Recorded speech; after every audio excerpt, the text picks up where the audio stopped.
Agnosticisme est une attitude philosophique consistant à aborder de façon sceptique les questions de métaphysique ou de religion et à affirmer que l'esprit humain ne peut pas accéder à l'absolu. Alors l'absolu en philosophie, c'est ce qui existe par soi-même, sans dépendance. Ce qui est absolu n'a besoin d'aucune condition et d'aucune relation de l'être.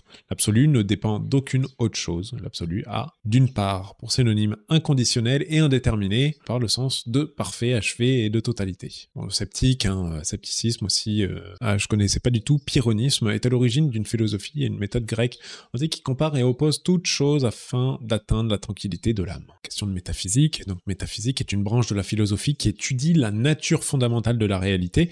Elle s'intéresse à des concepts tels que l'être et l'identité, l'espace et le temps, la causalité, la nécessité et la possibilité. Elle comprend notamment la question sur la nature de la conscience. Ce concept repose sur une position sceptique, selon laquelle tout ce qui n'est pas expérimental est inconnaissable. Selon les agnostiques, il est impossible d'accéder à l'absolu et donc de trancher sur le débat sur l'existence d'un dieu ou d'une divinité. Il n'y a aucune preuve impartielle sur le sujet et il n'est pas possible de se prononcer. Les agnostiques tendent à n'accorder aucune transcendance ni aucune valeur sacrée aux religions. Le terme transcendance indique l'idée de dépassement ou de franchissement. C'est le caractère de ce qui est transcendant, c'est-à-dire qui est au-delà du perceptible et des possibilités de l'intelligible. Donc quelque chose qu'on ne pourrait pas imaginer. Enfin, qu'on ne pourrait pas voir, plutôt. Pas imaginer. Imaginer, on peut. Justement, et à leurs institutions, clergés, rituels, prescriptions diverses. Aux yeux d'un agnostique, les religions sont bien trop humaines, du fait de leur mode de fonctionnement et des dynamiques anthropologiques sur lesquelles elles reposent. Anthropologie est une discipline située à l'articulation entre les différentes sciences humaines et naturelles qui étudie l'être humain et les groupes humains sous tous leurs aspects, à la fois psychiques, physique et culturel, un chapitre d'un plus vaste, sur lesquels elle repose. Voilà, soutien psychologique face à la mort, anatologie anthropocentrique d'un dieu bâtisseur de l'univers, pour qu'elle puisse avoir un quelconque lien avec une éventuelle et hypothétique forme d'intelligence surnaturelle. Voilà, on parle par exemple d'un dieu. Là, on voit un schéma de balance de la croyance représentée par deux étroites perpendiculaires, une où le théisme est une conception qui affirme l'existence de Dieu, à l'athéisme, donc l'athéisme c'est l'inverse, défini comme l'absence ou le refus de toute croyance en une divinité, et du gnostisme, dont nous parlons ici, et l'ensemble des mouvements religieux qui se développent au cours des deuxièmes, voilà. On s'en fout, et à l'agnostisme actuellement. C'est vrai que quand on est au milieu, on est vraiment neutre, voilà, la Suisse. Concepts complémentaires. Les concepts suivants sont proches, mais néanmoins distincts de l'agnostisme. Le déisme, qui postule un être transcendant, qui n'interagit pas avec le monde tout en restant à l'écart de toute religion révélée et ritualisée, même s'il ne peut considérer que la vérité. L'athéisme, qui considère qu'il n'y a pas de Dieu. L'antithéisme, qui est une opposition active au théisme. Le scepticisme philosophique, qui considère en général que la vérité sur ce qui échappe à l'expérience ne peut être connue avec certitude, l'apathéisme qui considère que la question de l'existence ou de l'inexistence de Dieu ne possède pas d'intérêt ni d'utilité pratique. Ainsi, le déisme, blablabla. Étymologie, le terme agnostique vient du grec agnostikimos, lui-même tiré d'agnostos, ignorant. L'agnosis étant la connaissance, il désigne la privation de connaissance ou l'impossibilité de connaître ce qui dépasse l'expérience. Il s'agit donc d'une position plutôt épistémologique. Alors, l'épistémologie, c'est d'abord l'étude de la connaissance scientifique. Au sens actuel, l'épistémologie désigne également l'étude critique d'une science particulière quant à son évolution, sa valeur et sa portée scientifique et philosophique, qui met éventuellement en question la légitimité de la métaphysique qu'on a vu également tout à l'heure. De la révélation, de la divination, la pratique occulte de métaphysique visant à recouvrir ce qui est inconnu, à découvrir ce qui est inconnu, et la révélation pour une religion monothéiste, la connaissance qu'elle affirme détenir directement de Dieu. L'agnosticisme n'est pas une opposition systématique et spécifique au gnostisme, qui est une doctrine liée au début du christianisme. mais a un sens beaucoup plus général. Antérieurement au christianisme, le mot agnostique désignait une personne qui n'avait pas été initiée à la gnose, c'est-à-dire à la croyance mystique en un savoir parfait et absolu. Le mot agnostique a été forgé en 1869 dans une intention polémique par Thierry Henry Huxley pour signifier l'antithèse évocatrice du gnosticisme dans l'histoire de l'Église qui professait sans en savoir tant sur les choses, même à propos desquelles j'étais ignorant. Il voulait que le terme fît comprendre que la métaphysique est vide de sens,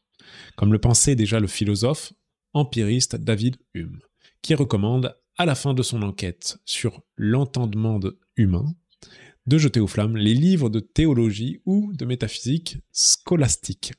La théologie est un ensemble de champs disciplinaires qui concernent l'idée de Dieu ou du divin. L'approche confessante de ces champs d'études les distingue de l'approche agnostique des sciences des religions. Ou scolastique, dont scolastique est la philosophie développée et enseignée au Moyen-Âge dans les universités. Elle vise à concilier l'apport de la philosophie grecque avec la théologie chrétienne héritée des pères de l'Église et d'Anselme. De ce fait, on peut dire qu'elle est un courant de la philosophie. Bien. Bon, commençons. On va lire sûrement la première partie des positions philosophiques, l'agnostisme provisoire en pratique. Peut-être qu'il serait possible un jour de savoir si Dieu existe ou non. Les éléments dont nous disposons à l'heure actuelle sont encore insuffisants, mais l'on peut espérer que des preuves indiscutables et scientifiquement établies seront un jour acquises. C'est la position de ce qui peut être nommé l'agnostisme provisoire en pratique. Celui-ci estime que si un ou des dieux ont créé le monde, ils l'ont fait en cohérence avec des principes qui régissent leur propre dimension, de manière que leur œuvre, donc l'univers, par exemple, soit conforme à leur intention, et surtout que d'éventuelles interventions divines postérieures à cette création initiale, illustrées par exemple par des révélations à des prophètes consignés dans les Écritures, des miracles, des personnes s'affirmant en contact avec Dieu, soient envisageables. De cette manière, on peut supposer que l'existence d'une divinité reste à la portée de notre raison. Et cette hypothétique existence constitue donc une question que la science pourra éventuellement résoudre un jour, notamment par le moyen de l'étude de ces éventuelles interventions sur Terre. En attendant, les partisans de cet agnostisme peuvent établir des probabilités sur l'existence de Dieu en se fondant sur les éléments de preuve accessibles pour l'instant, récits, miracles, fossiles, et en confrontant les arguments de diverses positions. L'agnostisme provisoire, en pratique, prendra fin quand elle sera apportée à la question du divin, une réponse scientifique irréfutable. Agnostisme et religion, on peut choisir par convention sociale de s'affilier malgré tout à une croyance religieuse, alors qu'il n'a ni la certitude de l'existence d'une intelligence supérieure, ni le respect dû aux rituels et aux hommes de l'Église. Mais cela évitera une éventuelle exclusion sociale, plus ou moins probable en fonction de la religiosité de son groupe social d'appartenance. Certains agnostiques peuvent même se revendiquer ouvertement chrétiens ou musulmans dans une logique d'affirmation identitaire et culturelle sans rapport avec la croyance religieuse. Ils peuvent agir par cynisme politique ou par croyance en une supériorité civilisatrice de cette religion, qui n'est pas la leur. D'autres peuvent opter pour une religion sans Dieu, comme le bouddhisme. L'agnostisme n'est pas lui-même un système unifié et donc se trouve sujet à l'interprétation dans sa pratique. Ok. Autre position philosophique sur Dieu. L'agnosticisme est à l'origine en opposition aux religions induisant le doute sur la connaissance de Dieu, dans le sens où il doute de son existence. Avant de douter de son inexistence. Il va donc, dans un premier temps, dans le même sens de l'athéisme, donc l'athéisme, qui est l'absence ou le refus de croyance en quelque divinité que ce soit. Cependant, alors que l'athéisme affirme l'inexistence de Dieu, l'agnosticisme ne peut encore, à un moment ou à jamais, le suivre, en l'absence de preuves suffisantes. Inversement, il ne peut pas suivre non plus les diverses formes de déisme. Déisme, doctrine religieuse qui rejette toute révélation et ne croit qu'à l'existence d'un Dieu comme cause du monde et à la religion naturelle, qui affirme sans preuve l'existence d'un être suprême, d'un ou plusieurs dieux, d'ailleurs indéfinissables, dans le sens où nulle personne ou nul mouvement religieux ne peut, selon lui, se prétendre être le dépositaire exclusif de sa volonté. Ok, ouais. On va passer à religion. La conception philosophique même de l'agnosticisme fait qu'un agnostique ne peut pas éprouver de l'animosité à l'égard d'un croyant. L'agnostique peut toutefois être critique quant à certains préceptes religieux et aux actions des fidèles qui revendiquent l'accomplissement de la volonté divine. L'agnostique n'est pas antithéiste, à l'inverse, toute tentative de prosélytisme à leur égard est mal perçue car nul ne peut prétendre apporter la preuve de l'existence de Dieu. Prosélytisme est une attitude de personnes cherchant à convertir d'autres personnes à leur foi. Un croyant croit autant en Dieu qu'un agnostique assume sa conception philosophique, même si ce dernier la considère comme plus objective. En fait, l'attitude d'un agnostique est surtout fonction du degré du scepticisme de sa position. Un partisan de l'agnosticisme provisoire en pratique aura tendance à être plus tolérant et compréhensif, car il conçoit les arguments des croyants et reconnaît plus ou moins la possibilité de leur position. À l'opposé, un partisan de l'agnosticisme défini de principe tendra vers une attitude plus critique, considérant les arguments religieux comme intégralement infondés et irrecevables, et n'affiche donc au mieux que l'indifférence, si ce n'est du mépris. Ok, donc par rapport au christianisme, ça on l'a vu.